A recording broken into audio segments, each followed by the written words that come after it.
Acción Pública. La respuesta que usted se merece en política, arte, ciencia, conflictividad humana. Domingos de 9:30 a 11 de la mañana por Ondas de la Montaña, 1350M en su dial. Dirige y conduce José Abad Zuleta Cano.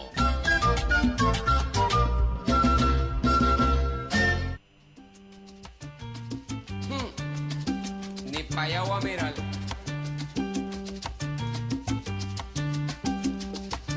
La calle es una selva de cemento y de fieras salvajes, como no.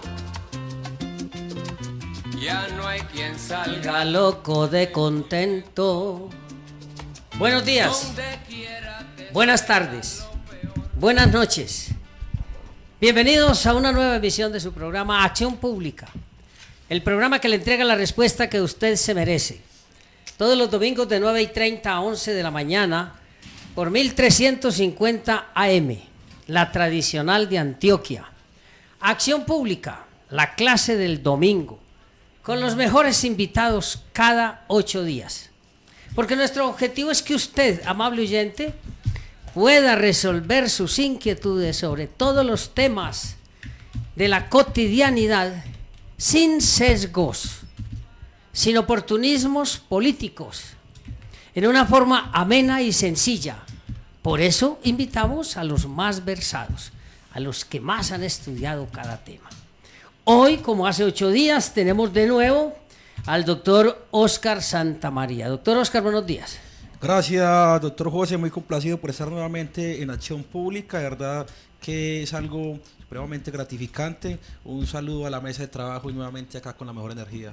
También de nuevo hoy, porque se ha generado mucha polémica, el doctor Berardo Gutiérrez Rodríguez. Doctor Berardo, buenos días. José, buenos días a usted y a los compañeros de la mesa y a la audiencia. Muchas gracias nuevamente. Y a nuestra directora de producción, doctora Hilda, buenos días. Muy buenos días a todos los oyentes, feliz de tenerlos. Y hoy con mi profesora, Joana. Bueno, doctora Johanna, Andrea Vallejo Jiménez, buenos días, ¿cómo está usted? Muy buenos días, José, feliz de estar en este programa. Muchas gracias a Hilda por la invitación y un saludo muy especial a mis compañeros de mesa, que esperamos que hoy sea un debate bien. Sí, bien ya empezó caliente, ya empezó caliente. Previo ya empezó a calentarse, vamos a ver, y además está haciendo un buen sol afuera y el de adentro ni se diga. Y un saludo también muy especial a los radioescuchas. Bien, doctora Giovanna, cuéntele a los oyentes quién es usted. Yo soy profesora investigadora de tiempo completo de la maestría en Derecho Procesal Penal y Teoría del Delito de la Universidad Autónoma Latinoamericana. Soy abogada de la Universidad de Envigado, especialista en Derecho Penal de la Universidad de AFIT y doctora en Derecho por la Universidad de León en España. Bueno, amables oyentes, ya ven ustedes, tenemos aquí a los mejores, porque el tema da para eso. Un saludo especialísimo al doctor Fernando Carrillo, Procurador General de la Nación, que está pendiente de este programa. Pues de estas intervenciones surgirán muchas actividades del organismo de control. Antes de ir a lo malo y lo feo, porque lo bueno la producción me lo cortó, porque yo quería hablar a mí me parece que jugó bien la selección Colombia, pero me dijeron que no hablara de eso. Bueno, ya metí la cuñita ahí. Me gusta la selección Colombia, cómo está jugando, y a mí me gusta el fútbol. ¿Yo qué voy a hacer? Bueno, bien por la selección Colombia. Tristes, muy tristes, porque este país, con todas las tragedias que tiene, y ahora nos toca otra, la tragedia de Mocoa. En la Universidad Autónoma Latinoamericana, de 8 a 12, en el bloque principal de la Facultad de Derecho, todas las semanas se están recibiendo las ayudas para enviar a Mocoa. Y también pueden ustedes en la cuenta 777 00000-71 de Bancolombia hacer sus consignaciones. Hoy por ellos, mañana puede ser por nosotros. Eso es lo más importante. Como hemos tratado y hemos venido tratando el tema de las capturas por parte de la Fiscalía General de la Nación, de lo que consideramos inoperancia de la Fiscalía en la medida en que se desgasta inútilmente capturando habitantes de calle y enfermos adictos? A guisa de editorial, vamos a leer o voy a leer la posición personal y que ha acolitado también el programa Acción Pública en torno a la supuesta independencia de los fiscales, a la supuesta autonomía del fiscal general de la Nación y especialmente si dice la verdad el fiscal general Néstor Humberto Martínez cuando dice que en las investigaciones de gran calado en que él y sus bufetes de abogados han participado con las transnacionales, ¿hay independencia de los fiscales o no? Con razón hay momentos en que solo deseamos que lo que nos toca vivir en este país a diario y repetidamente sea una terrible pesadilla de la que algún día podamos despertar. Es este tal vez el único estado en el que absolutamente toda la dirigencia institucional vive de la mentira. Nos la dicen a los asociados, se las dicen entre ellos y lo más grave, se las creen y creen que nosotros se las creemos. El abogado Néstor Humberto Martínez Neira, prestigioso por demás, representante judicial de las más importantes empresas y entidades del Estado, con el más abultado inventario de contratos y de asesorías, socio de importantes oficinas de abogados internacionales, como todos los demás, entre comillas, servidores públicos, cierro comillas, nos creen imbéciles, retrasados mentales o idiotas. Veamos. Desde que el abogado Martínez asesoró la campaña presidencial para la reelección del presidente Santos, en compañía de su gerente, el publicista Prieto, se sabía de sus comillas, nobles y altruistas intereses por el Estado y la sociedad colombiana. Cierro comillas. Y luego de la reelección el presidente Santos, en un gesto de agradecimiento y en especial por la posibilidad de poner al servicio de su gobierno y de la sociedad los especiales y únicos conocimientos del abogado Martínez Neira, creó para él y solo para él un especial cargo en su gobierno, abro comillas, el superministerio, cierro comillas, es decir, el ministro de ministros, el superespecial e inalcanzable servidor público. No fueron pocos los roces y peleas con los demás ministros del gobierno, pero, abro comillas, resistió, cierro comillas, un año, mientras desde ese alto cargo cultivaba y lograba apoyos especiales para su nueva movida, la Fiscalía General de la Nación. Recuerdo que fue la senadora Claudia López la primera que hizo ver a la opinión lo que este superpersonaje tramaba. En los enfrentamientos en el Congreso y con los demás ministros, juró una y mil veces que no tenía ni quería ser fiscal. Pero decir mentiras y creérselas es una acción de diario para estos ilustres personajes. Renunció a su superministerio, retomó sus actividades profesionales, reuniones con magistrados, cócteles, opiniones entre comillas expertas, cierro comillas, sobre todo lo habido y por haber en la administración, repetición constante de no querer ser fiscal, abro comillas, loable actitud, cierro comillas, pero la verdad no se la creía sino él. Llega la hora de la elección del nuevo fiscal por la Corte Suprema. En aras de darle vistosidad a esa acción del Estado, Presidencia hace una convocatoria pública para seleccionar los 5 mejores personajes. De esos 5, seleccionar la terna y gran sorpresa, el abogado Martínez Neira, el que juró no querer ser fiscal, apareció en la convocatoria. Y entrega a los ingenuos y tontos ciudadanos esta perla, abro comillas. Algunos amigos me han pedido un nuevo sacrificio por el país y a ello no me puedo negar, cierro comillas. Y tan campante, sigue con su campaña con los magistrados de la Corte Suprema, sus viejos y queridos amigos. Y claro, aparece en la terna de presidencia, sustenta sus aspiraciones, explica cuál es su noble propósito y objetivos en la Fiscalía. Y como ya sabíamos que iba a suceder, fue elegido por sus amigos los magistrados de la Corte Suprema de Justicia. Y como tenía, ahora ya no, muy claro de su rabo de paja por todos los contratos y asesorías que había adelantado durante tanto tiempo, inicia su mandato con una propuesta bien importante: presentar proyecto de ley para que la Corte designe fiscal ad hoc cada que se presente una posibilidad de impedimento, proyecto que aún no se sabe en qué va. Pero como decirle mentiras a la sociedad, es decir, a nosotros, los que pagamos sus jugosos salarios, hace parte de la actividad oficial diaria, cuando salen a la luz pública todos los enredos de la brasileña Odebrecht, sigue con más y más mentiras a justificar una realidad inocultable, que participó en asesorías a entidades del Estado, incluidos contratos que tenían que ver con esa multinacional. Pero eso no es lo lamentable. Una mentira más o una mentira menos a estas alturas del partido no tendría nada de grave. Lo que es grave es que no entienda que nosotros sí entendemos el nivel y volumen de sus mentiras. Uno, como ya es inevitable que la opinión se entere de sus asesorías y participaciones en contratos con esa entidad, desde hace rato nos entregó una justificación: son mis enemigos los que pretenden enlodarme, cierro comillas.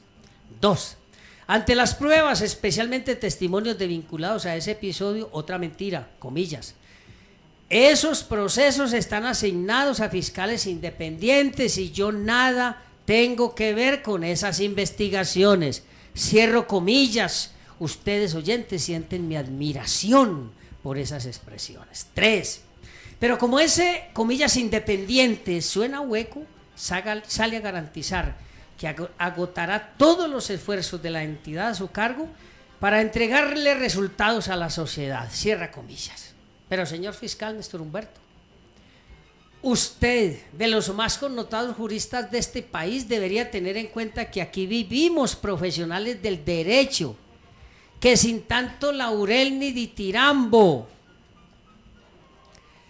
tenemos presente que, uno, la Fiscalía General de la Nación tiene como función investigar los delitos, acusar a los presuntos autores y buscar que sean condenados. Dos, el fiscal general y sus delegados tienen competencia en todo el territorio nacional. Y tres, que es el fiscal general de la Nación el único responsable de las investigaciones y de las acusaciones que de ellas se desprendan.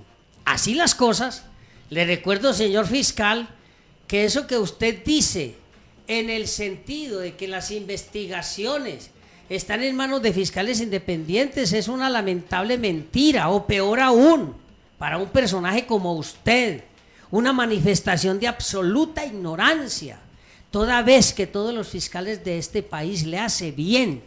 Todos los fiscales de este país actúan como sus delegados, lo dice la Constitución y el Estatuto Orgánico de la Fiscalía. Por lo tanto, no es verdad que sean independientes.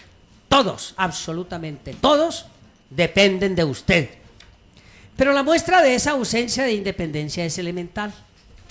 ¿Recuerda usted, señor Martínez Neira, lo que pasó con una fiscal que en el caso de la niña violada y asesinada en Bogotá, a los hermanos del presunto autor no les pidió medida de aseguramiento?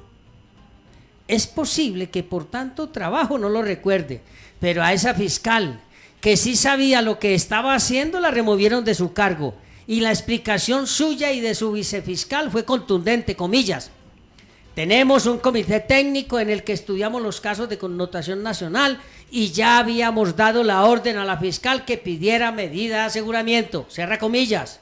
Entonces, uno, ¿realmente son independientes los fiscales o el comité técnico es el que manda en la fiscalía y no usted? Dos, ¿ese glorioso comité tiene algún tipo de vigilancia de los organismos de control o es un simple comité para unos casos pero no aplicable a otros que usted determina? Tres, ¿cómo verificamos los ciudadanos que ese comité no controla las investigaciones que desarrollan los, comillas, fiscales independientes? Cierra comillas. Por eso todo esto parece una terrible pesadilla. Mentira tras mentira, engaño tras engaño, y todos nos creen tarados. ¿Será que algún día despertamos de esta terrible pesadilla? Acción Pública El programa que le entrega la respuesta que usted se merece. Y para aclarar mejor cada situación, queridos invitados, tengo aquí el plan de acción de 2017 de la Fiscalía General de la Nación. Ya se lo mostré a la doctora Joana. Ya está en Facebook, en la página de nosotros, para que lo puedan analizar, Claro. y leer. Y nos habla aquí de temas bien importantes: protección de víctimas y testigos, fortalecimiento de la persecución de finanzas del crimen organizado, fortalecimiento de la Dirección de Fiscalía Nacional Especializada contra la Corrupción, activación de las acciones de extinción de dominio, temas todos muy importantes. No veo en las acciones, y ustedes me ayudarán, amables invitados, donde se habla de la persecución masiva de adictos y habitantes de calle. Y el presupuesto, para terminar esta parte de este tema, queridos amigos, es de 126.553.280 millones de pesos. Por eso es tan importante el tema, doctora Joana. Hace 8 días, nuestros queridos invitados dejaron en claro a los oyentes que era un despropósito ese tipo de persecución por parte de la Fiscalía. El doctor Oscar Ahona nos comentó un hecho de esta semana, que enseguida él lo va a referir. El doctor Berardo dejó claro que la conducta, de acuerdo con la sentencia 42617, era atípica al porte de estupefacientes cuando se determinaba que era para consumo. Pero los oyentes son muy inteligentes y muy agudos en sus preguntas. Y un oyente dice o pregunta: José, y a toda la gente del programa, si la ley penal establece como tipo penal el porte de estupefacientes que supere la dosis personal, ¿tiene la obligación, sí o no, la Fiscalía de perseguir a esos ciudadanos presuntos autores del delito de porte de estupefacientes? Y hace 8 días dijimos que era atípica la conducta, ¿cierto, doctor Berardo? Sí, señor. Bien, aquí por eso trajimos a la experta, porque ella sí sabe de esto. Yo no sé qué va a pasar hoy, pero los oyentes tienen que tomar nota, porque la idea es ilustrarlo suficientemente. Doctora Joana, ¿cumple la Fiscalía, sí o no, con el mandato legal, privando de la libertad a quienes posean estupefacientes superiores a la dosis personal de acuerdo con la ley penal? Pues yo tendría que decir que estoy plenamente de acuerdo con ustedes y no de acuerdo con la Fiscalía General de la Nación. A ver, hay que tener en cuenta lo siguiente. El consumo de drogas es el común denominador en la población de los habitantes de calle. Según un informe de la Secretaría de Inclusión Social, tenemos que al menos el 98% de las personas de la calle tienen algún consumo de estupefacientes. Ahora bien, el problema se encuentra en determinar qué pasa cuando un habitante de la calle porta estupefacientes para su consumo personal y supera los límites permitidos en la ley, que podríamos decir que estaría obrando bajo una causal de justificación. En esos casos creo que habría que preguntarnos si habrá lugar a declararlo responsable penalmente por el delito de tráfico, fabricación o porte de estupefacientes por portar una dosis superior, pese a que esta es para el consumo personal. Pues yo diría que en este caso la respuesta es no, por lo siguiente. A ver, ahora, antes de iniciar el programa, estábamos debatiendo un asuntico bien interesante, y era si la dogmática penal había o no desaparecido con el sistema penal acusatorio. La dogmática penal no ha desaparecido. La dogmática no la han excluido, pero no ha desaparecido y continúa vigente.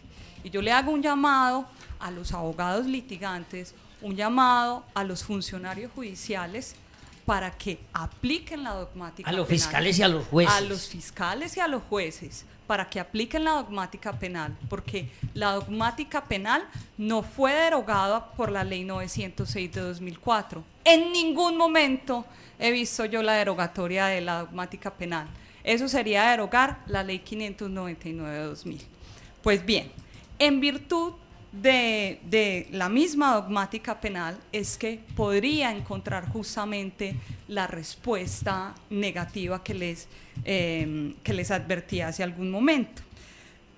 Nosotros tenemos que entrar a determinar que para poder considerar que una conducta es delito, no basta que la conducta encuadre dentro del tipo penal, es decir, que la conducta encuadre frente a lo que dice, en este caso, el artículo 376 del Código Penal. Con eso no es suficiente para declarar responsable penalmente a una persona. Si nosotros nos vamos al artículo 9 del Código Penal, que es una norma rectora además, que es decir, es norma de normas, prevalece sobre las normas ordinarias, nos encontramos que para que una conducta sea considerada como delito, debe ser típica, antijurídica y culpable, en el caso de los imputables. En el caso de los inimputables, tendría que ser una conducta típica, antijurídica, pero eso no exime que ellos no pudiesen actuar bajo causales de ausencia de responsabilidad penal.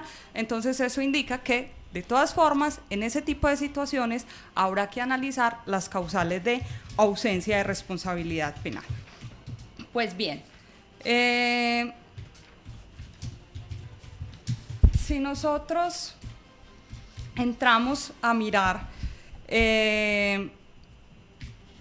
también adicionalmente a eso, que hay otra norma rectora, que es el artículo 11 del Código Penal, que dice lo siguiente, me voy a permitir leerlo: antijuricidad.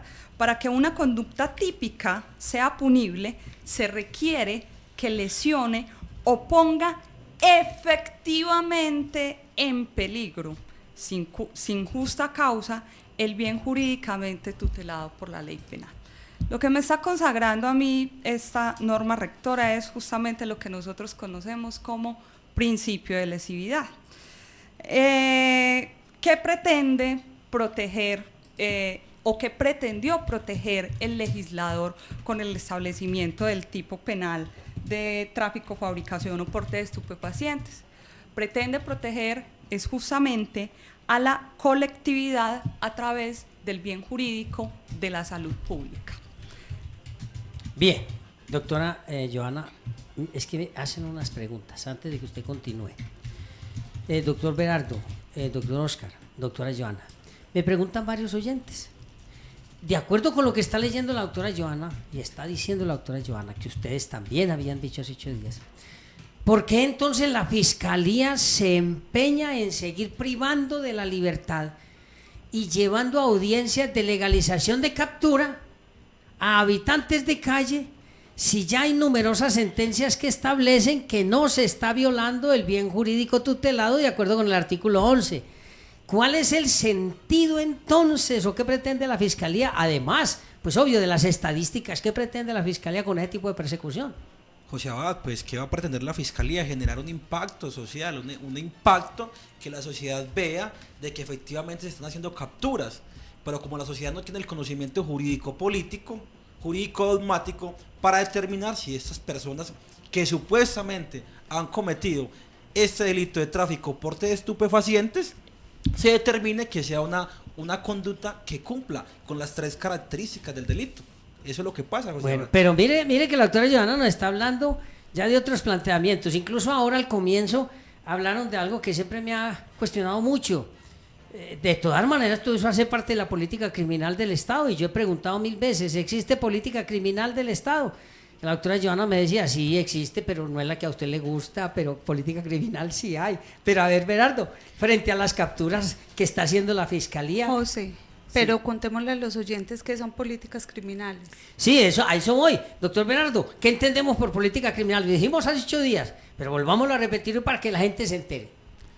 Doctor, como aquella finalidad que tiene el Estado a la hora de cumplir sus funciones. La política criminal está dirigida a qué tratamiento en un contexto sociojurídico se le da a determinadas conductas penalizadas. El Estado en ese tema tiene unas directrices muy claras, pero entre otras decíamos de que la política criminal frente al estupefacientes es más de instrumentalizar al consumidor con el fin de llenar estadísticas que otra cosa distinta. Pero viendo el debate que ha planteado la doctora Johanna, hay un caso concreto. ¿Por qué, existiendo la norma penal, existiendo una gama de derechos fundamentales, se capturan consumidores? Yo quiero plantear mi posición al respecto. Hombre, es que nos ha invadido el Código de Procedimiento Penal y ha copado todos los espacios y toda la actividad funcional de la Fiscalía General de la Nación. Y se han olvidado de la parte del Código de las Penas, de la dogmática penal. Si usted comienza a observar cómo aplican el artículo 376, allí desconocen claramente cuál es la estructura de ese tipo penal para entrar a decir que determinada persona lo ha violado. Si no saben cómo está estructurado el tipo penal, difícilmente van a encontrar una aplicación favorable o concreta frente al tema a un comportamiento de un consumidor.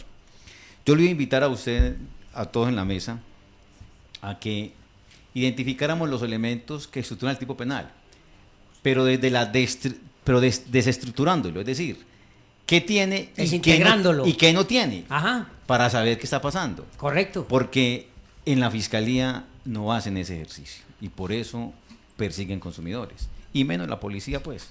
Entonces me parece que hacer ese análisis frente al tipo penal es importante para entrar a mirar que se olvidaron del Código Penal y tienen al hombro y a todas partes el Código de Procedimiento Penal. Pero primero hay que hacer ese análisis y remitirnos, antes de analizar el tipo penal, mirar ese artículo 9 y ese artículo 11. Es lo primero que hay que hacer, es ese análisis. Un análisis juicioso y después remitirnos al tipo penal y desestructurarlo, desenmascararlo y mirar qué tiene el tipo penal, qué nos quiere decir el legislador con ese 376. Claro, sí, claro, no, indiscutiblemente pero vamos al artículo 11. Primero con el 9, ¿lo decir por qué razón? Lo estoy aquí buscando en el computador. Porque el artículo 9 dice algo, que es lo que el fiscal anterior, Montealegre, decía, que con ese artículo se introdujo en Colombia la teoría de la imputación objetiva, en donde la manera de vincular a alguien en la investigación... Un resultado, simplemente. Es violar el límite, lo permitido. Pero entonces, superar ese límite de lo permitido. Gerardo, espéreme, yo le explico a los oyentes lo de la imputación objetiva. ¿Lo quiere explicar usted? Sí, aterricen esos conceptos. A ver, aterrícelo usted, doctora Johanna, que usted sabe más que yo en eso. Bueno, muy bien. A ver, lo que dice el legislador en el artículo 9 es lo siguiente. Conducta punible. Para que la conducta sea punible, es decir, para que haya delito, es decir, para que a una persona se le pueda declarar responsable penalmente, se requiera que sea típica, antijurídica y culpable. La causalidad por sí sola no basta para la imputación jurídica del resultado. Por eso la causalidad. Y entonces hoy están haciendo lo que prohíbe el código, es lo que está haciendo la Fiscalía hoy, por la simple causalidad ya. Exacto, fue el formalismo. Sí, el formalismo. Mero formalismo. Y ese código nos está diciendo, no señor, no es suficiente violar la norma penal, la norma prohibitiva, para entrar a judicializar a alguien. Algo más debe existir, que son las circunstancias que rodean a toda persona a la hora de comportarse. Ese punto de partida para interpretar el 376 es fundamental, porque como allí no está el consumo como norma, como prohibido, lo enlaza con esa interpretación y se hace obligatoria, exacto, se hace obligatoria dar una lectura distinta. Pero por acá eso hay que hacer un análisis, doctor, y qué pena que le interrumpa, pero estamos olvidando las circunstancias modales, temporales, espaciales y el contexto donde presuntamente se cometió el delito. Eso es muy importante, eso es muy importante. Sí, es decir, el artículo 9 me lleva a decir, usted no puede solamente por violar la norma entrar a adelantar una investigación, porque sí. ¿Qué dice el artículo 376? Que era lo que les quería invitar a mirarlo. El verbo alternativo, llevar consigo, mediante la sentencia C491-2012, lo declaró exequible. Y dijo, es que allí se ha de entender que el consumo no está penalizado. Dice la sentencia en su parte concreta. Pero encontramos que ese verbo llevar consigo es alternativa a otros verbos. Yo para vender debo llevar, ¿cierto? Ahí está el verbo vender. Yo para suministrar debo llevar, ¿sí? Y yo y en ese sentido ese verbo de llevar consigo es alternativo, ese verbo llevar consigo es un verbo supletorio, digámoslo así, de los otros dos, pero también lo es del consumo. Y la sentencia que tanto hemos mencionado aquí, la 42.617 y la última 41.760 hace alusión a ese tema. Si yo llevo con la finalidad de consumir, eso no es delito. Entonces se vuelve también ese verbo supletorio para el consumo, que no hace parte del tipo penal, pero se entiende que no está porque es un espacio de libertad que el ciudadano tiene frente a esa norma prohibitiva. Es decir, yo como persona me relaciono con estupefacientes de varias maneras, en venta, suministro, correcto, transporte y punto. Pero también me relaciono con el estupefaciente es como consumo, y como consumo no está prohibido. Entonces yo para consumir debo llevar consigo.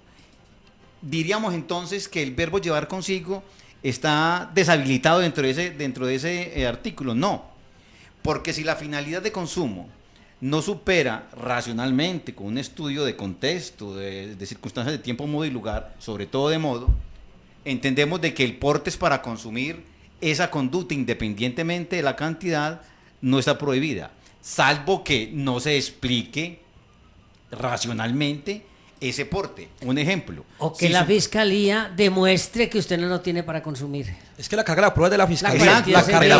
Pero la han cambiado. Es decir, claro, uno escucha inclusive en las audiencias, presentación de las audiencias, es que no sabemos si era para consumir.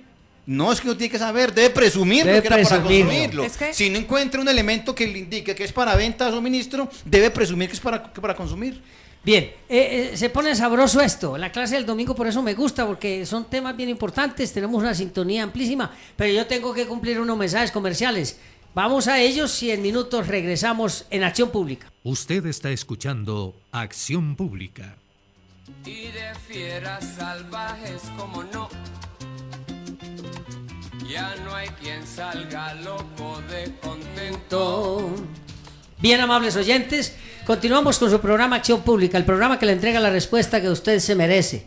Hoy con el tema importantísimo de las capturas por parte de la Fiscalía General de la Nación a habitantes de calle y a consumidores de estupefacientes. Pero tenemos un invitado especial hoy, a nuestro amigo el profesor William Cerón. William, buenos días.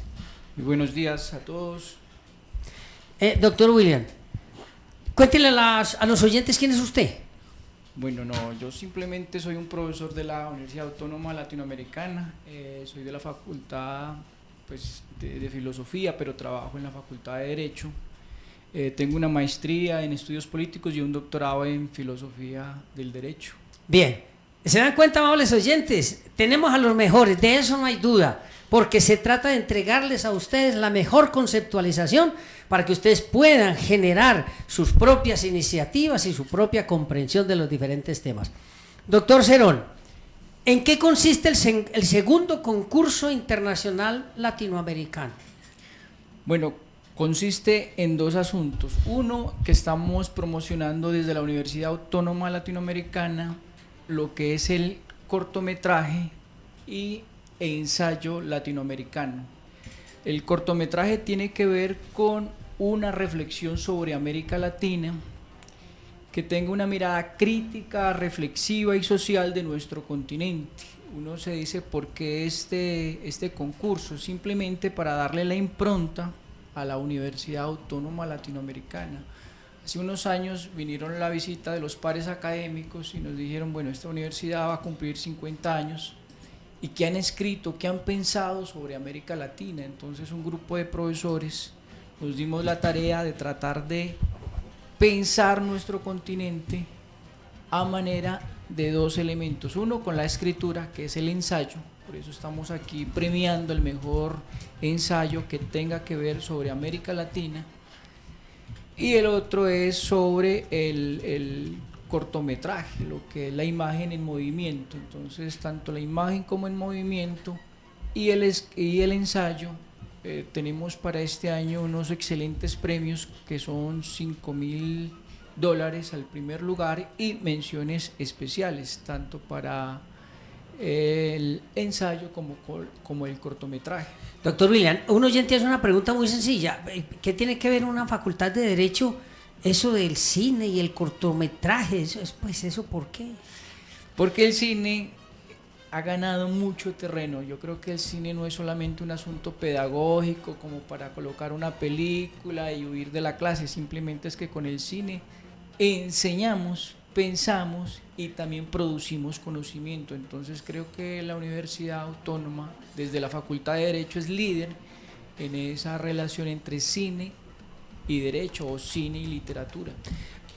Si no estoy mal, usted fue productor ejecutivo de un corto sobre una práctica forense en la Facultad de Derecho. Sí, sí, claro. Hágame el favor y anúncienos, háblenos de eso. Yo tengo más bien mala memoria, pero cuando ya fijo mi mente, entonces me acuerdo. A ver, hablemos de ese tema. Sí, fue primero un esfuerzo interdisciplinario entre Ratio Juris, Notaría Académica, varios colegas que se vincularon a este ejercicio. Simplemente queríamos representar en escena la historia de Pedro, que va con su celular por la Autónoma y llega un funcionario público y lo atropella y le da muerte. Entonces, a partir de ese hecho, a partir de ese accidente, se crea todo lo que es el derecho penal, derecho de familia, el derecho de sus secciones, todo lo que implica el derecho en su amplitud. La integralidad de las diferentes áreas del derecho en un caso específico.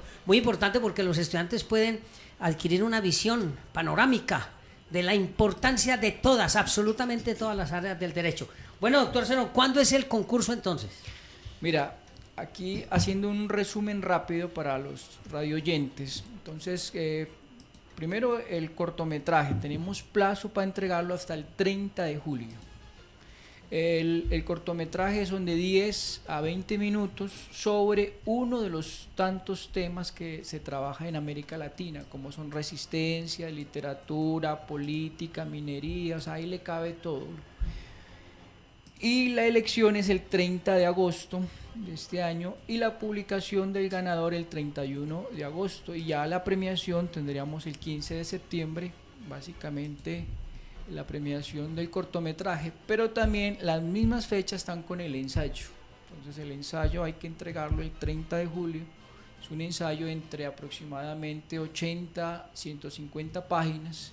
Repito mucho que es un ensayo porque a veces los radioyentes piensan que hacer un ensayo es un tratado, es una monografía, es un informe, es un resumen. No, simplemente es defender una idea propia sobre América Latina, con buena retórica y buena argumentación. Claro.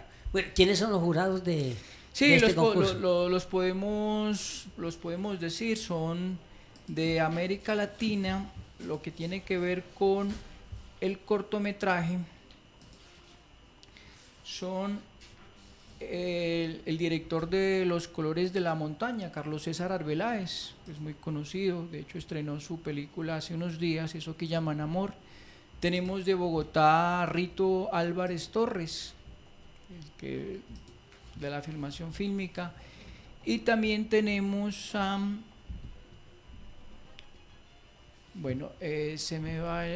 un crítico muy fuerte de cine que es Orlando Mora. Orlando Mora.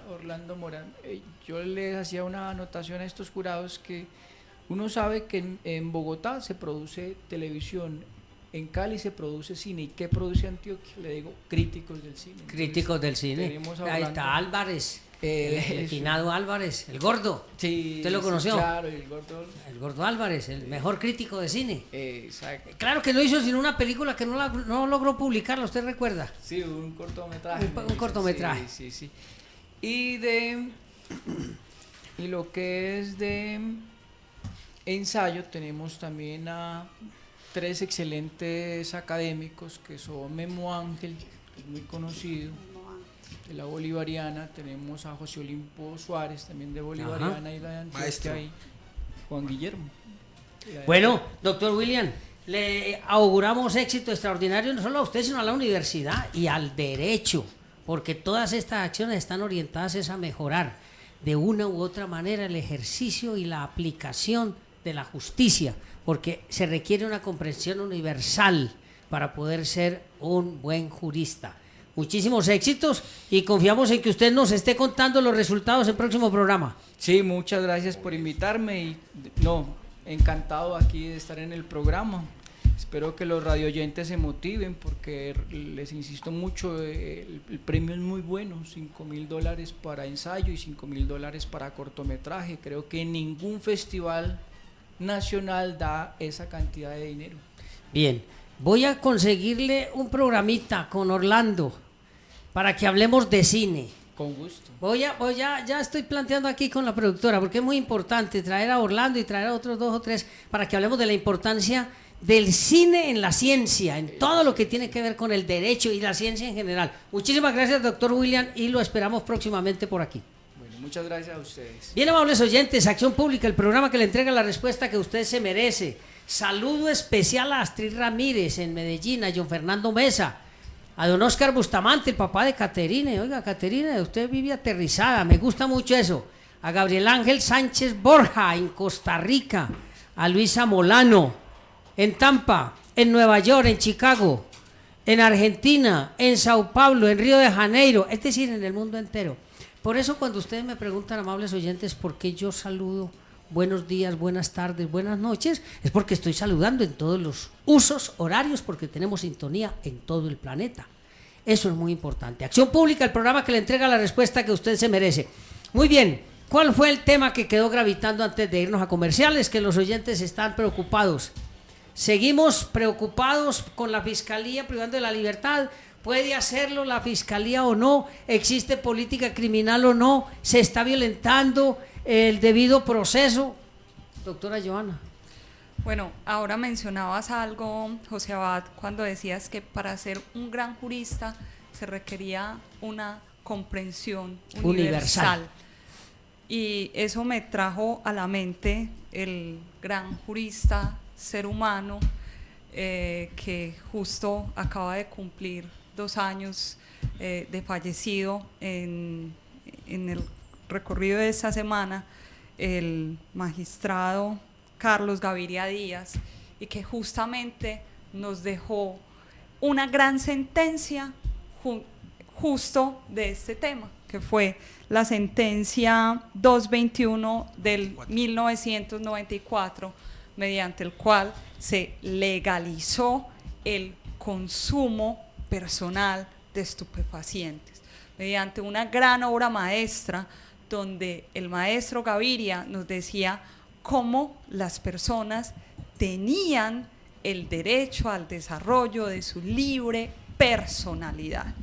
Y ahí por eso es que nosotros hemos venido hablando y hemos venido diciendo, hay que diferenciar 2 cosas. Una de ellas es cuando el porte es para consumo personal, y otra muy diferente es cuando el porte es para su venta. ¿Por qué? Porque lamentablemente al habitante de la calle lo vienen capturando es cuando está portando para su consumo personal. Lo que tiene que entrar a determinar la Fiscalía no es cuánto lleva la persona. Lo que tiene que entrar a determinar la Fiscalía es si eso que lleva la persona es para su consumo personal o no, independientemente, y me atrevería a decir que con independencia de la cantidad que lleve, porque incluso muchos de ellos nos lo han dicho. Mire, a mí me sale más fácil comprar para el consumo de toda la semana que comprar por días. Porque se banderea uno menos. Así, ese es el término, se banderea uno menos. Y Es sale que más tener que ir económico. donde el jíbaro todos los días y además me sale más económico. José, y no solo en Medellín, hombre, estamos en Colombia, estamos en Oye, en el mundo Antioquia, entero. en un municipio lejano de la ciudad de Medellín, yo qué sé, en el Cauca, en Sabana Larga, en Liborina, es que la gente compra en la plaza de vicio y se surte para toda la semana. Por eso pero la mi- deficiencia pero de la, mire, diga la que- deficiencia de la fiscalía cuando se limita a cotejar la conducta con la norma nada más, sin mirar el contexto, porque las circunstancias de lugar, donde trabajo, donde vivo y donde me proveo es importante para determinar qué porto para consumir una cantidad superior a la que se ha dicho que es permitida. Es que la misma Corte Suprema de Justicia ya lo ha dicho ya. Por ejemplo, en el proceso 29183 del año 2008, el magistrado José Leonidas Bustos Ramírez decía lo siguiente: en cada caso ha de examinarse si la conducta del consumidor trasciende su fuero interno y llega a afectar derechos ajenos. Pero, a ver, Llevamos- a ver, Oscar. Llevamos esta sentencia C-221 es de 1994. Esa es la primera sentencia, la sentencia Hito, que habla de la despenalización del consumo de la dosis Que se personal. le vino el infierno encima, Sí, Carlos. que era para desarrollar esa libre personalidad de ese ser humano, que fue lo que planteó el magistrado Carlos Gaviria Díaz para ese momento. ¿Qué está pasando? Al año 2017, jueces y fiscales y policía judicial está desconociendo esta sentencia. Estamos retrocediendo 23 años atrás, estamos retrocediendo hasta el año 93. Pero, mis queridos amigos, Pero- a ver, Yo le leo aquí una cosa, una sentencia que la desconoce la fiscalía a bulto y que muchas veces la utilizan para justificar la captura ajá. y legalizar todo lo que la policía le lleve. Mire lo que dice, resolviendo el caso del soldado que le cogieron una dosis dentro de la guarnición y además agravada porque era dentro de la guarnición su conducta. Dice así la Corte. La Corte considera que ha de ser resuelto dogmáticamente en el ámbito de la tipicidad y no en el de la antijuricidad, pues a partir de las modificaciones introducidas al ordenamiento jurídico por el Acto Legislativo 2 de 2009, ha de sopesarse que en todo caso el ánimo de ingesta de la sustancia como ingrediente subjetivo o finalidad. De ahí que el porte de una cantidad de droga compatible exclusivamente con ese propósito de consumo será una conducta típica en los términos que se explican en esta providencia. Esto para decirle que siendo atípica la conducta, es decir, no hay delito. Y eso lo ve el fiscal en la URI y debe soltarlo. Y además ni siquiera abrir SPOA, pero lo abren, porque el SPOA es un premio. ¿Para quién? Para el policía que llegó el consumidor allá. Entonces, Bueno, ese es otro tema. Sí, entonces ahí esa finalidad, como decíamos en el programa pasado, de instrumentalizar al consumidor para hacer estadísticas, está ahí, desconociendo la jurisprudencia actual. Cuando eso, bajo las circunstancias en que un consumidor llega a la URI, y lo vemos 24 horas después en el Palacio 30 de horas Justicia, después, perdóneme, que ya doctor, está, 30 horas ya está después. más reposado, lo vemos todavía con circunstancias muy mal. Es decir, no le cabe en la cabeza al policía, al fiscal, de que eso es atípico por la mera condición en que va el supuesto delincuente de estupefacientes. Pero además, agreguémosle a esto lo siguiente. Los fiscales, la mayoría de los fiscales de URI tienen orden expresa de Dirección Seccional de Fiscalías, de Dirección Nacional de Fiscalías y de Fiscalía General de la Nación en hacer el trámite de legalización de la captura. Es una orden perentoria bajo investigación si no lo hace. Eso es desagradar al Estado, José. eso es ¿De dónde está desagradar la al Estado. independencia del fiscal entonces? Pues según A eso voy, A es eso que la vamos, a lo independencia primero, no existe la independencia de los fiscales, pero además es que es muy complicado con lo que hablábamos al comienzo. Todos los fiscales tienen una muy buena voluntad en realizar su trabajo, pues los conocemos a la mayoría, ¿no? Porque trabajamos con ellos a diario. Por eso es tan importante lo de la doctora Joana hace un momento sobre la dogmática. ¿Pueden los fiscales en el análisis dogmático sustraerse a la orden de la fiscalía de llevar a estos ciudadanos a legalización de captura? Doctora Joana. Deberían ¿Cómo lo sustraerse. deberían hacer? Ellos son abogados, son nuestros compañeros porque repito, nos conocemos todos, pero ¿cómo ayudarles a que se sobrepongan al miedo de la jefatura y en términos de juridicidad puedan decirle al director o a la directora seccional, no vamos a legalizar la captura por esto, y que tengan su discurso dogmático? Pero tienen orden. Pero hay que Tienen generar un orden, precedente por tienen ellos. Hay que una generar orden un para precedente. cumplir las estadísticas. Doctora Hilda, hay que entonces- generar un precedente por ellos.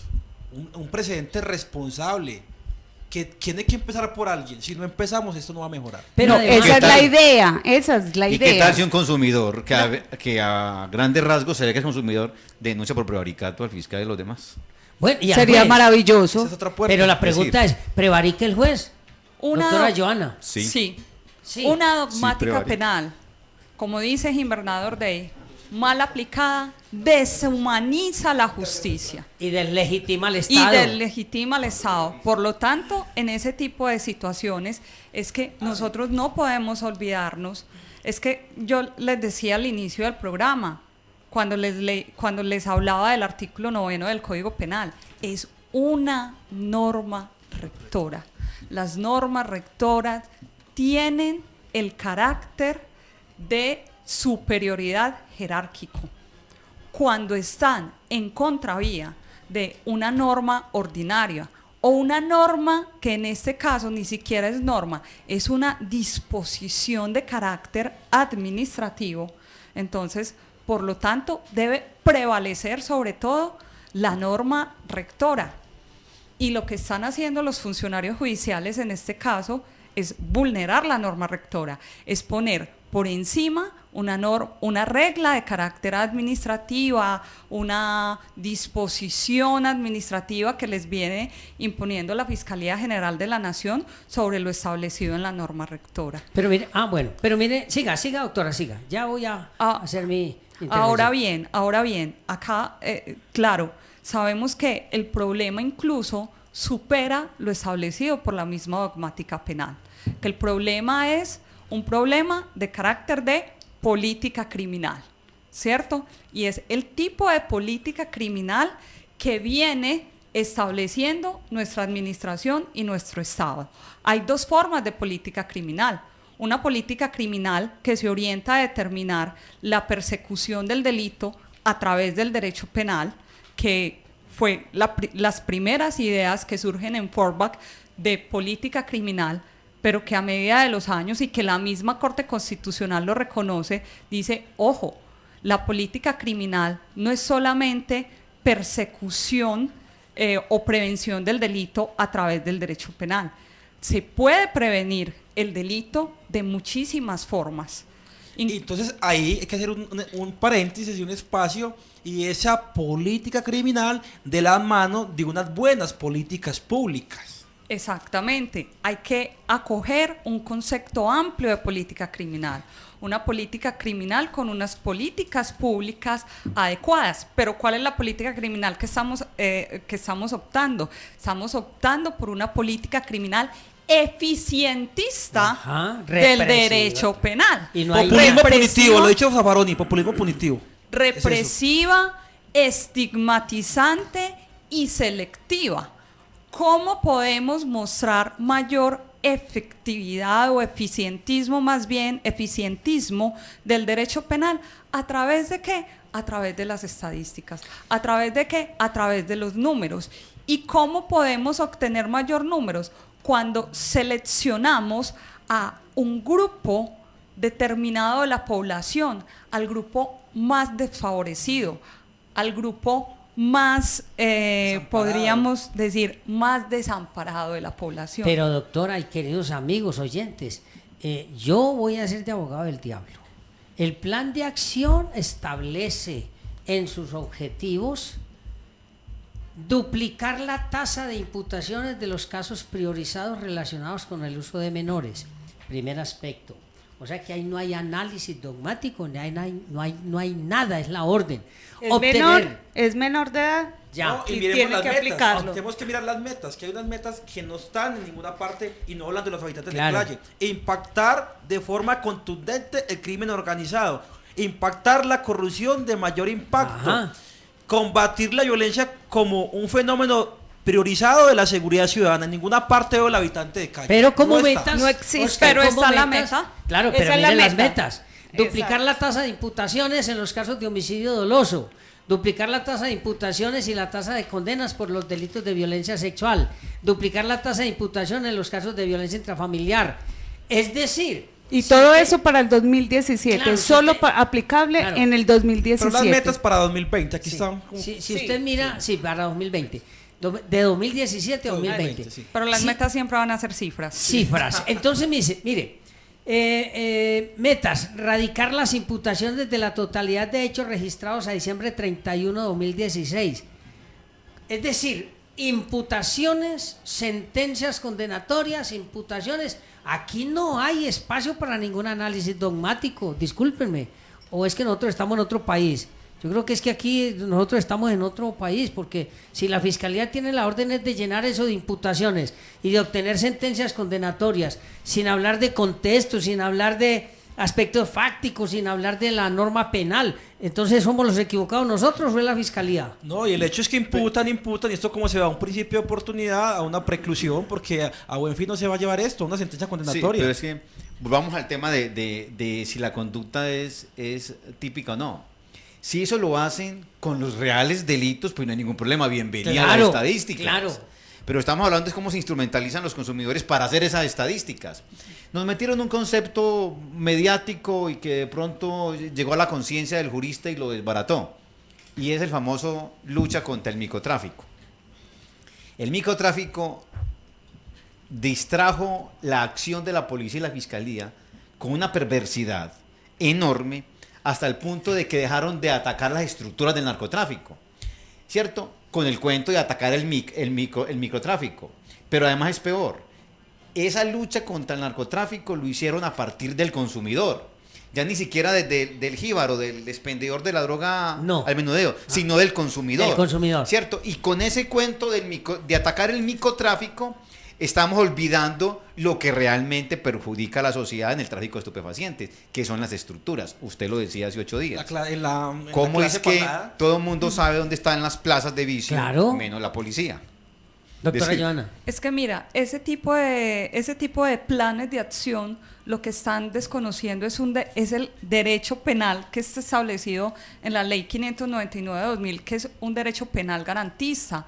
O sea, estamos volviéndonos a un derecho penal peligrosista, un derecho penal autoritario. Se nos olvidó que nuestro derecho penal es un derecho penal de acto, donde lo que nos interesan son los comportamientos que realizan las personas y no lo que las personas son.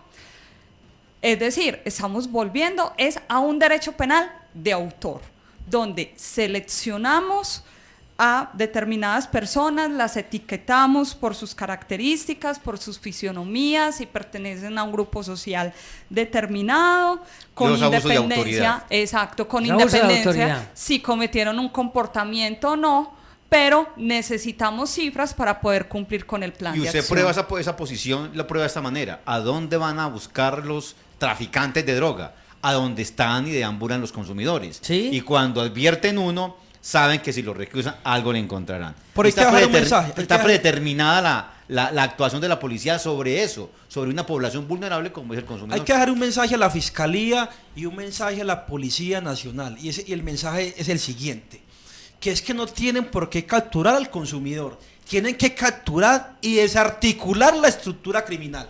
Ese es el mensaje que hay que dejar. Pero no además, simplemente por dar resultados, José. Pero además se están generando la creación de unas figuras muy importantes como la presunción de venta del consumidor, que es algo muy grave. A todos los consumidores, habitantes de la calle, se les presume vendedores. Hablábamos del derecho penal de sospecha. Claro, derecho penal de sospecha. Este tema es muy importante. El tiempo es muy corto porque aquí no nos dan más tiempo, no sé por qué, cuando la clase es tan complicada, con invitados tan importantes como ustedes. Tengo que ir a mensajes comerciales y ya regresamos. Estamos en Acción Pública. Sale al otro día porque un primo suyo. Vamos para Perú a grabar el programa. Machu Picchu. Seguimos en su programa Acción Pública, el programa que le entrega la respuesta que usted se merece. Acción Pública, la clase del domingo, con unos importantísimos. Tenemos en la línea al doctor Julián Vázquez. ¿Ya lo tenemos en la línea? Doctor Julián, buenos días. Muy buenos días para usted y para todo su equipo. ¿Cómo van las cosas? Bien, señor. El doctor Julián es vicerrector académico de la Universidad Autónoma Latinoamericana. Doctor Julián, ¿qué le quiere contar a usted, a la opinión y a los oyentes sobre las actividades que viene usted adelantando en la Universidad Autónoma? Pues en realidad son diferentes los retos que se vienen asumiendo, en especial lo asociado a garantizar la calidad en la universidad, en lo que se refiere a sus diferentes programas académicos y a cumplir las funciones misionales como son la docencia, la investigación y la internacionalización. Estamos pues de cara a todos estos retos que se vienen a nivel país, respondiendo a las necesidades no solamente del sector empresarial, sino sobre todo de las necesidades del territorio. Esta semana establecimos el comité de extensión, de proyección social, porque cada día más la Universidad Autónoma Latinoamericana se preocupa por llevar programas pertinentes a la sociedad. ¿Qué consiste ese comité, doctor Julián? ¿Y cuáles son sus objetivos? Este comité, en esencia, se ha creado con el fin de dar cuenta de dos funciones misionales, que son la investigación, la internacionalización, pero sobre todo la proyección social y la extensión. Entiéndase por proyección social todos aquellos programas o mecanismos que diseña la universidad por estar cerca a las personas, pero también estar cerca a las empresas y sobre todo llevando, insisto, programas pertinentes a la sociedad. En este contexto de la implementación de acuerdos, por ejemplo, se ha venido trabajando y se han hecho jornadas en los distintos territorios llevando programas asociados a la paz. Bueno, pero este comité apenas inicia sus actividades o está recogiendo las iniciativas de otros comités para esa proyección social de la universidad. La universidad desde hace muchos años tiene extensión y proyección social. Sin embargo, se quiso dar forma mediante este comité. Entonces lo que se hace es recoger los esfuerzos que ha hecho la Facultad de Derecho, los esfuerzos que han hecho la Facultad de Economía, de Contaduría, de Administración y los demás programas que cuenta la universidad, además de sus consultorios, como es el consultorio contable, el consultorio jurídico, lo que tenemos del mecanismo de los alternativos de resolución de conflictos, el laboratorio de estudios políticos, económicos y sociales, para que la presencia sea de la universidad más que sus programas. Entonces un esfuerzo conjunto a nivel institucional por hacer presencia en los territorios. Bien, objetivo específico de este comité en relación con la sociedad.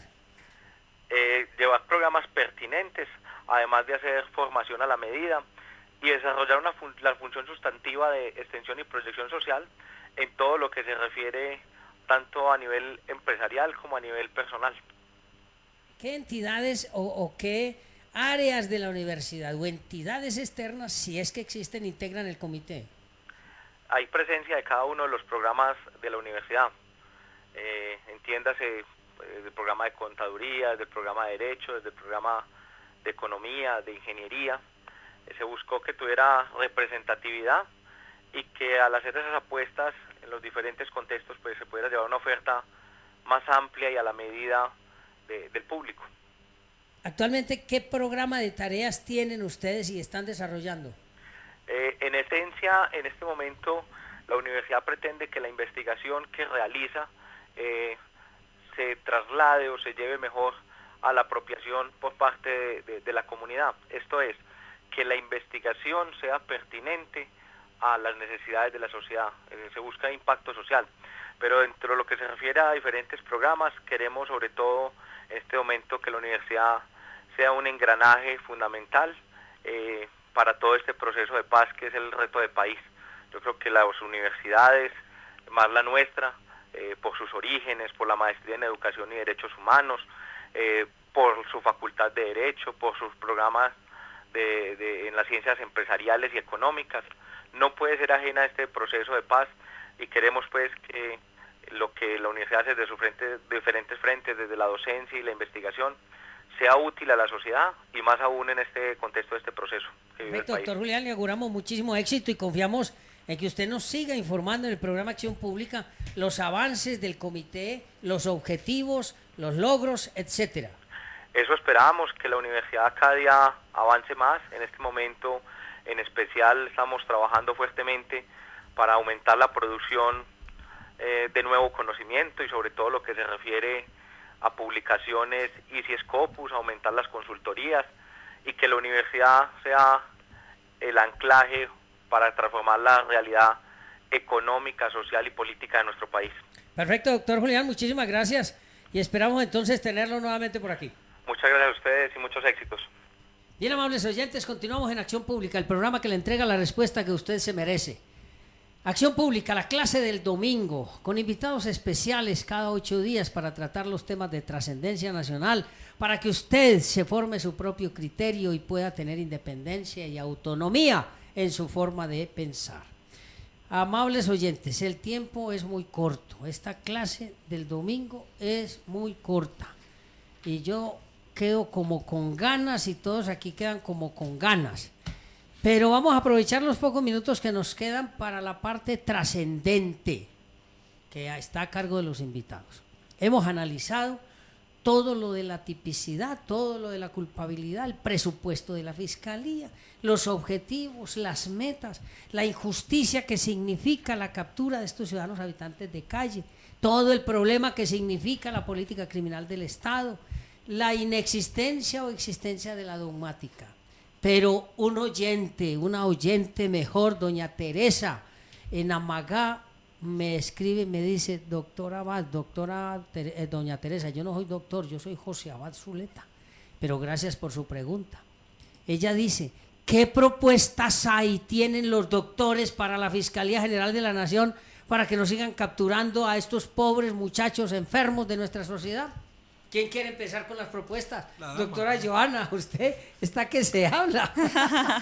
Bueno, sí, ya se acabó el tiempo. Cuando a mí me dijeron que el programa duraba 1 hora y media, yo dije, 1 hora y media, ¿qué voy a hablar en 1 hora y media? Pero realmente ha sido muy corto. Pues miren, lo primero es que hay que reflexionar acerca de que el derecho penal no puede seguir persiguiendo al habitante de la calle por ser habitante de la calle.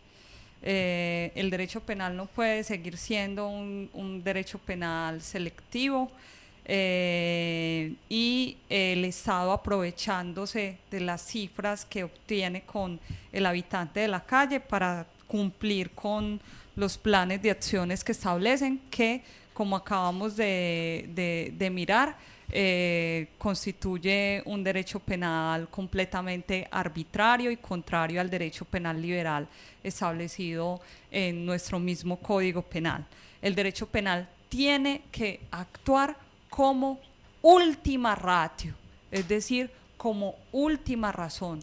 El derecho penal solamente puede acudir cuando sea estrictamente necesario, cuando otros mecanismos de control social no sean igual de efectivos al derecho penal. Y acá habrá que preguntarnos, ¿el derecho penal es el mecanismo de control social más efectivo para controlar el consumo de estupefacientes del habitante de la calle? Yo creo que la respuesta es no. El derecho penal no soluciona el problema del consumidor. El derecho penal no soluciona el problema del adicto. Por otra parte, habrá que rediseñar entonces la política criminal que se viene adoptando por parte de la Fiscalía. Habrá que pensar desde la misma administración pública, porque es que la política criminal no se la podemos dejar exclusivamente al Estado en general, sino que todos debemos atribuir, y en eso hay que hacerle un llamado también a la administración municipal, que yo veo que también hay un afán por parte de la administración municipal de estar mostrando cifras, capturamos a no sé cuántos, perseguimos a tantas personas y salimos a través de los medios de comunicación o del Twitter o del Facebook mostrando los altos índices de captura que hay, cuando la política pública realmente no es clara frente a cómo solucionar estos problemas. Hay que establecer políticas públicas de prevención, ¿cierto? Y justamente orientadas también a lo que dice la ley 1641 de 2013, y es que hay que empezar a tratar con dignidad al habitante de la calle y hay que entrar a establecer políticas que les garanticen y les reconozcan sus derechos mínimos. Lo otro es que los funcionarios públicos, jueces, fiscales, policía judicial, tienen que empezar a actuar en concordancia con lo establecido de la dogmática penal. Deben dejar de competir entre ellos por ganar más laureles, es eso, ¿cierto? Exactamente. Yo lo aterrizo, pero es eso, todos Eso quieren es. ganar más laureles, incluso todo frente a la alcaldía, doctor Berardo, ¿cierto? Que es por ahí. Sí. Muy bien, siga, doctora Joana. O incluso uno diría, quizás no buscan ganar laureles, sino simplemente cuidar su cargo. Pero no Sí. nos podemos olvidar que el derecho penal, así como busca proteger los bienes jurídicos más importantes para la sociedad, también el derecho penal como tal es difícil en su aplicación, porque su aplicación conlleva a privar de uno de los bienes más preciados que tenemos los seres humanos, y es nuestra libertad. Bien. Doctor Oscar, propuestas. Hombre, José, hay que dejar el precedente y hay que hacer muchas propuestas y que se deben de escuchar por parte de las instituciones del Estado para mejorar, para tratar de que los habitantes de calle no sean instrumentalizados. Primero que todo, hacer ese llamado a la Fiscalía, al doctor Néstor Humberto Martínez, de que la política criminal no debe ser resultados, no deben ser números. Segundo, los jueces también hacen parte y son el eje fundamental de esa política criminal, porque si a un juez le lleva un habitante de calle y no legaliza esa captura, eso va dejando precedente ante los jueces de control de garantías. En igual sentido, los fiscales URI, si los agentes captores, que son la Policía Nacional, ponen a disposición un habitante de calle, también hay que dejar el precedente por parte de los fiscales URI de no crear una noticia criminal por un habitante de calle, ya que esto va a generar un detrimento económico por parte del Estado. Otra propuesta: Ministerio de Justicia, Procuraduría, Defensoría del Pueblo, deben estar de la mano para poder tratar de que esto no pase a futuro. Estas son mis propuestas. Muy bien. Un oyente muy suspicaz dice, José, ustedes es que están de acuerdo con la impunidad delincuencial en este país que critican tanto la Fiscalía. ¿Usted qué opina, doctor Berardo? ¿Será que es eso lo que nosotros estamos planteando aquí? Sí, claro, el propósito de este debate académico es simplemente señalarles... ¿Estamos propiciando la impunidad? No. Señalarle a la Fiscalía sus deficiencias. Sus deficiencias. Claro. Se me erizó el pelo. Y Marcelo. Creo que a todos. No, es señalarle este Es que debate el las oyente deficiencias. lo que dice muy suspicaz, dice, es que ustedes son amigos de la impunidad y ustedes quieren que campee la delincuencia. Una cosa es la impunidad y otra cosa es la... No. No, lo que estamos aquí es señalando las deficiencias de la Claro. Fiscalía. No es haciéndole eco a la impunidad, no, para nada. Es las deficiencias de la Fiscalía en la manera de operar. Ahora sí sus propuestas. Sí, a manera de conclusión en ese tema, simplemente, hombre, pedir a la Fiscalía y a los jueces de garantías que lean la jurisprudencia. Simplemente. Sí. La es norma que rectora. se olvidaron de la dogmática y se dedicaron al procedimiento y están echando por la borda las circunstancias propias de cada conducta para ser adecuada al tipo penal. Y así lo dice la sentencia que hemos hablado. Ya dijimos que el problema del consumidor es un problema de tipicidad, no es de antijuridicidad, y se resolver allí. Y si no es típico, pues no se debe abrir a SPOA, simplemente. Y eso sale muchas veces evidente cuando la persona es puesta ante la autoridad competente. Ese elemento de conocimiento, la figura y hasta el olor de la persona que llevan allí para Pero miren, determinar. amables oyentes, perdónenme, le hago un paréntesis, doctor Berardo. Mire, hay situaciones tan particulares como que llevan a un muchacho y privado de la libertad porque le encontraron 4 gramos de cocaína, y entonces se le dice a la fiscalía, dele libertad a ese muchacho, y dice, no, es que tiene 36 anotaciones por lo mismo. Claro, es que es un adicto, hombre. Es que es la prueba de que Con es un mayor adicto. razón.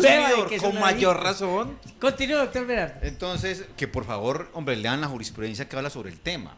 Vea esta sentencia que muchas veces es tomada por la Fiscalía, la 41760, para argumentar la puesta a disposición del juez de garantías. El fulano dice, entre otras cosas, es que la dosis personal no solamente está en el artículo segundo de la ley 30 de 1986, hay otra dosis personal y es aquella que requiere el consumidor, lo dice expresamente la jurisprudencia. Eso debe ser tenido en cuenta a la hora de usted entrar a evaluar en ese control de garantías que hace la URI, supuesto control de garantías que hace en la URI, mirar si efectivamente el fulano es un consumidor y no, porque el tema es de categoría dogmática, es si la conducta es típica o no. Entonces, si no es típica, como lo define la jurisprudencia, yo diría, doctor, en este caso, una regla jurisprudencial que tiene grado de vinculación para los operadores jurídicos. Si desconocerla genera prevaricación. Prevarica quien desconozca la regla jurisprudencial. Toda vez con esa regla se resuelve el problema del soldadito aquel que cogieron en la guarnición con 50 gramos de marihuana. Entonces, teniendo en cuenta de que esa norma, que esa regla jurisprudencial es vinculante, quien la desconozca está prevaricando. Igualmente dice más adelante la misma sentencia. ¿Cómo sabemos si el porte es para consumo? Hombre, las circunstancias de tiempo, modo y lugar y la condición personal de quien porta me debe decir si es consumidor y no. Entonces, si estamos hablando de que la jurisprudencia habla de eso, ¿por qué la desconoce la Fiscalía y por qué lo desconocen los jueces de control de garantías cuando legalizan ese tipo de capturas? Entonces, decirle a la Fiscalía y al juez de control de garantías, hombre, por favor, apliquen la dogmática penal. Lean más la jurisprudencia y háganle caso a la jurisprudencia, no a las inquietudes personales de quien opera desde la Fiscalía imponiendo algunos comportamientos de sus fiscales, porque una cosa le dicen a los fiscales, se lamentan, le dan por escrito unas directrices, pero personalmente le dicen, vea, hay que pedir medidas de aseguramiento por estas conductas. ¿Por qué no lo dicen por escrito? Porque eso no está debido. Por aquí se está instrumentalizando ese tipo de personas para llenar estadística de eso. Bueno, recomiendo entonces, hombre, por favor, apliquen el derecho penal, la sistemática penal en ese tipo de personas como son los consumidores. Un saludo especialísimo a todos los abogados peruanos.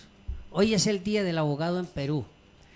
Recibimos un mensaje del doctor William Tomanguillo Silva, presidente del Colegio de Abogados de San Luis. Él nos dice: un abrazo, José Abad, en la distancia. Hoy en Perú se celebra el Día del Abogado. Pues claro que sí, un abrazo, William. Por lo menos en mi condición de miembro honorario del Colegio de Abogados, no solo de San Luis, sino de Lima y del Callao, ¿no? Un abrazo solidario a todos los abogados peruanos. Y te recuerdo, William, que el 18 estaremos en Lima. No sé si alcanzamos a ir hasta allá en esta oportunidad, pero de todas maneras un saludo especial a todos. Amables oyentes, no es fácil el tema, todo el mundo piensa distinto, pero aquí tenemos una idea muy sencilla en este programa: los seres humanos. Por eso, amables oyentes, señores servidores públicos, ustedes están al servicio del ciudadano, ustedes no están al servicio de nadie más, ni siquiera del Estado, al servicio del ciudadano. La Constitución en su preámbulo habla en una forma maravillosa: el pueblo de Colombia en ejercicio de su voluntad soberana expide la Constitución, y por eso ustedes se llaman servidores públicos. Está bien que los investigan si no cumplen con la ley, pero viene la pregunta: entonces, ¿para qué estudié si no puedo aplicar la ley? Vienen las investigaciones, pero yo creo que tiene que ser más fuerte la convicción intelectual y profesional que el miedo a una investigación. La racionalidad obliga a los profesionales del derecho a ser más analistas, más humanos, tener más en cuenta en su ejercicio la dignidad humana. Y si estamos al servicio de los ciudadanos, pues a ese servicio nos debemos realizar, o mejor, debemos realizar nuestras acciones. Doctor Berardo hace 8 días hablaba de la importancia de la libertad y de la dignidad. Recuerden, amables oyentes, la dignidad humana y la libertad después de la vida es lo máximo que podemos tener los seres humanos. Por eso, para la Fiscalía, claro, es importante que fiscales, jueces y Policía Nacional dejen esa confrontación por ser los mejores. Ustedes, sin los ciudadanos que somos nosotros, no existirían. Ustedes se deben a nosotros. No lo digo yo, lo dice la Constitución. Pero además, el análisis dogmático. Por eso, doctora Joana, muy importante su presencia, doctor Berardo, doctor Oscar, para que los oyentes entiendan que lo que estamos haciendo es entregarle mecanismos para que usted aprenda a defender sus derechos. Por lo tanto, es necesario que se analice antes de una legalización de captura, del desgaste del sistema judicial, hacer el análisis dogmático. Y de una vez, señores fiscales, si un ciudadano tiene 30 espoas por estupefacientes, pues es porque es un adicto. Ahí no se necesita un examen psiquiátrico ni de medicina legal, es un adicto. Deje tranquilo a ese pobre ciudadano, no solo tiene el problema, gravísimo problema de su adicción, sino que además está usted encima persiguiéndole, y enseguida un fiscal persiguiéndole, y enseguida un juez persiguiéndole, unos calabozos inmundos. Por favor, yo creo que tenemos que mirar eso en un contexto de humanidad, y superemos el procesalismo, seamos más lógicos, más prácticos, más claros, apliquemos mejor todo lo que hemos aprendido. No puedo terminar hoy sin darle un saludo muy especial a todos los alumnos de los grupos que hemos realizado ejercicios esta semana. Felicitaciones, porque esa dinámica, esa iniciativa me parece maravillosa, y eso es lo que nos permite soñar con que más adelante la justicia sí pueda funcionar. Un segundo de despedida, amables invitados. Doctora Johanna. Bueno, no me queda sino darles las gracias por la invitación, y que esperamos que efectivamente estas reflexiones lleguen a los funcionarios y también a nuestros estudiantes, que van a ser los futuros funcionarios. Sobre todo en ellos es muy importante desde ya que comiencen a hacer estas reflexiones. Doctor Oscar. Gracias a la mesa de trabajo, a José Abad, a la doctora Hilda del Valle, un saludo a mis estudiantes del Politécnico Colombiano. Y no, hay que reflexionar y hay que tratar de que el derecho penal sea instrumentalizado de otra forma. Doctor José Abad, muchas gracias a usted por invitarme a este debate académico, a la doctora Giovanni, al doctor Oscar, a la doctora Hilda. Me parece que eso es necesario para entrar a sacudir el árbol de la Fiscalía y que allí digan qué es lo que se debe decir en cuestión de derecho. Doctora Hilda. Muchas gracias a todos los oyentes, a todos los invitados. Fue un programa muy dinámico y tuvimos mucha investigación previa a esto, pero hoy me siento muy contenta con el resultado. Muchas gracias a todos. Amables oyentes, es que me cogió la noche, no, me cogió el día. Libro recomendado, De animales a dioses, breve historia de la humanidad, de Yuval Noah Harari. Él es un escritor judío. Más de 100.000 años, al menos hace 100.000 años, al menos 6 especies de humanos habitaban la Tierra. Hoy solo queda una, la nuestra, Homo sapiens. El libro recomendado de Editorial Debate, De animales y dioses. Y también los libros nuestros, obvio, están próximos a llegar a las librerías: Código Penal, Código de Procedimiento Penal y Manual Práctico del Sistema Penal Acusatorio. Amables oyentes, los esperamos el próximo domingo, y recuerden que la única obligación que tenemos los humanos es pasar sabroso. Acción pública. La respuesta que usted se merece en política, arte, ciencia, conflictividad humana. Domingos de 9:30 a 11 de la mañana por Ondas de la Montaña, 1350M en su dial. Dirige y conduce José Abad Zuleta Cano.